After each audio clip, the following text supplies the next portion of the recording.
KPK mencegah mantan Menkumham Yasona Lawli untuk bepergian ke luar negeri. Informasinya dalam sepekan ini sudah kami rangkum bersama 8 berita lainnya dalam Top of the Week.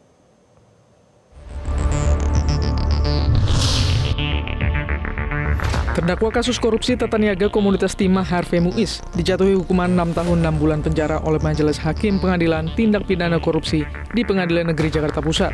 Hukuman ini lebih rendah dari tuntutan JPU yang menuntut Harvey dihukum 12 tahun penjara.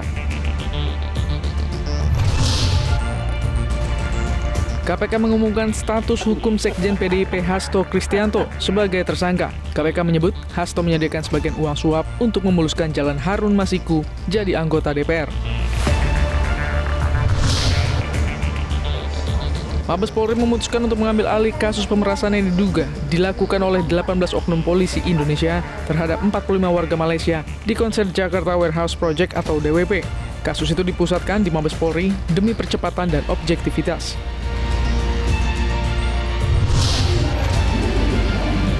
Presiden ke-7 RI, Joko Widodo, merespons soal penetapan tersangka Sekjen PDIP Hasto Kristianto terkait kasus suap Harun Masiku yang dikaitkan dengannya. Jokowi pun menegaskan bahwa dirinya sudah purna tugas.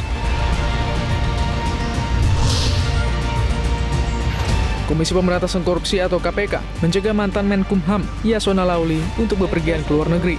Pencegahan ke luar negeri terhadap kader PDIP itu dilakukan agar KPK mudah memperoleh informasi seputar kasus rasuah buronan Harun Masiku.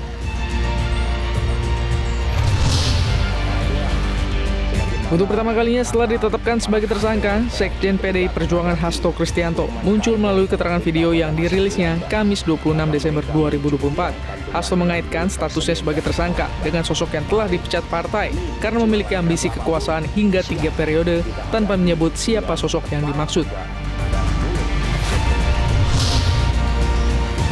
Kejaksaan Agung menyatakan banding atas vonis sejumlah terdakwa kasus korupsi timah termasuk Harvey Muiz yang mendapatkan hukuman 6,5 tahun penjara.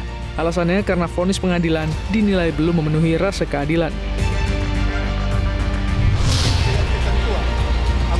Pengusaha asal Surabaya, Budi Said, divonis 15 tahun penjara dalam korupsi manipulasi pembelian emas PT Aneka Tambang atau Antam. Budi juga diwajibkan membayar utang pengganti sebesar 58,8 kg emas Antam atau senilai 35 miliar rupiah. Sejumlah Menteri Kabinet Merah Putih, Kapolri, serta Panglima TNI meninjau res area KM 57 Tol Jakarta Cikampek, Kabupaten Karawang, Jawa Barat. Kapolri memastikan proses pengamanan momen libur Natal 2024 berjalan lancar, serta memastikan akan terus melakukan pengamanan pada libur Tahun Baru.